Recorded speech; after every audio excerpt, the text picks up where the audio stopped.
வணக்கம் ஃப்ரெண்ட்ஸ், நான் உங்களுமா எல்லோரும் எப்படி இருக்கீங்க? உங்களுக்காக இன்றைக்கி ஒரு சூப்பரான ரெசிபி கொண்டு வந்திருக்கேன். என்னென்னு கேட்டிங்களா, நான் அதான் பன்னீர் பட்டர் மசாலா. பன்னீர் பட்டர் மசாலாவுக்கு இப்போது ஆனியன் எடுத்திருக்கேன், தக்காளி எடுத்திருக்கேன், இது வந்து பூண்டு, இது வந்து காஷ்மீரி சில்லி, இது நார்மல் சில்லி, இது தேங்காய் கொஞ்சம் எடுத்திருக்கேன். இப்போ இது எல்லாமே வந்து நம்ம ஆல்ரெடி இந்த பாத்திரத்தில் இப்போ தான் பன்னீரை வறுத்து எடுத்தேன். இது எல்லாத்தையும் நம்ம ட்ரையாக வறுத்து எடுத்துடலாம்.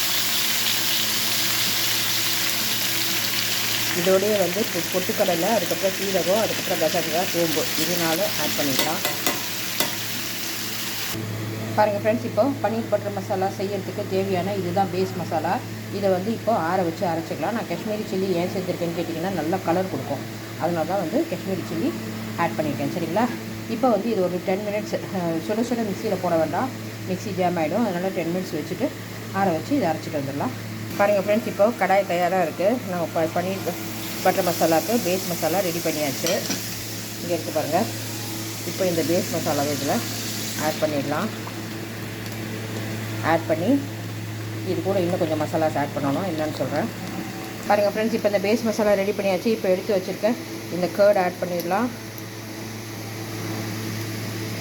பாருங்கள் ஃப்ரெண்ட்ஸ், இது வீட்டில் அரைச்ச கரம் மசாலா, வீட்டில் அரைச்ச மிளகாய்த்தூள் ரெண்டுமே இப்போ நான் ஆட் பண்ணிடுறேன். ஆட் பண்ணி இப்போ வந்து இது நல்லா அந்த பச்சை வாசனை போகிற, அதாவது பச்சை வாசனைன்றது மிளகாய்த்தூள் நம்ம இப்போ சேர்த்துருக்கோம் இல்லையா, அதோடதும் கரம் மசாலாவோடதும் தான் அந்த பச்சை வாசனை. மற்றபடி இந்த காய்கறிகள் நம்ம சேர்த்துருக்கோம் இல்லையா, வெங்காயம், தக்காளி, அதுக்கப்புறம் வந்து தேங்காய், இதோட பச்சை வாசனைலாம் எப்பயும் போயாச்சு, நம்ம வதக்கிட்டு தான் சேர்த்துருக்கோம். சரிங்களா? அதனால் இப்போ வந்து இது ஒரு 10 மினிட்ஸ் அப்படியே க்ளோஸ் பண்ணி வச்சிடலாம். இது வந்து ஃப்ளேம் வந்து ஃபுல்லாகவே இருக்கட்டும். சரிங்களா? பாருங்கள் ஃப்ரெண்ட்ஸ், இப்போ இந்த பன்னீர் பட்டர் மசாலாவுக்கு இந்த பேஸ் மசாலா நல்லா கொதிக்க ஆரம்பிச்சிருச்சு. இப்போ இது நல்லா கொதித்து ஊற்றின அந்த ஆயிலு கீ எல்லாமே மேலே வரணும். சரிங்களா? அதுக்கு ஒரு 10 மினிட்ஸ் ஆகும்.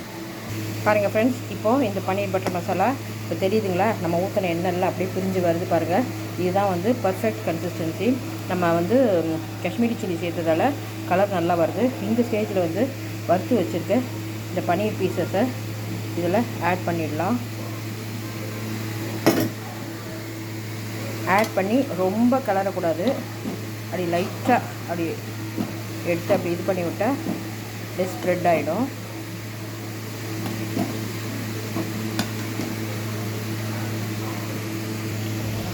பாருங்கள் ஃப்ரெண்ட்ஸ், அட்டகாசமான பன்னீர் பட்டர் மசாலா சூப்பராக தயாராகிடுச்சு. இங்கே பார்த்தீங்களா எவ்வளோ நல்லா பன்னீர் மேலே கோட் ஆகி எவ்வளோ சூப்பராக இருக்குது பாருங்கள்.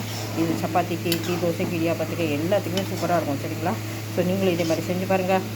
செஞ்சு பார்த்துட்டு எப்படி இருக்குன்னு கமெண்ட்ஸில் சொல்லுங்கள். உங்களுமா சைனிங் ஆஃப். மறக்காமல் லைக் பண்ணுங்கள், ஷேர் பண்ணுங்கள், சப்ஸ்கிரைப் பண்ணிக்கோங்க. Tata, bye bye, take care.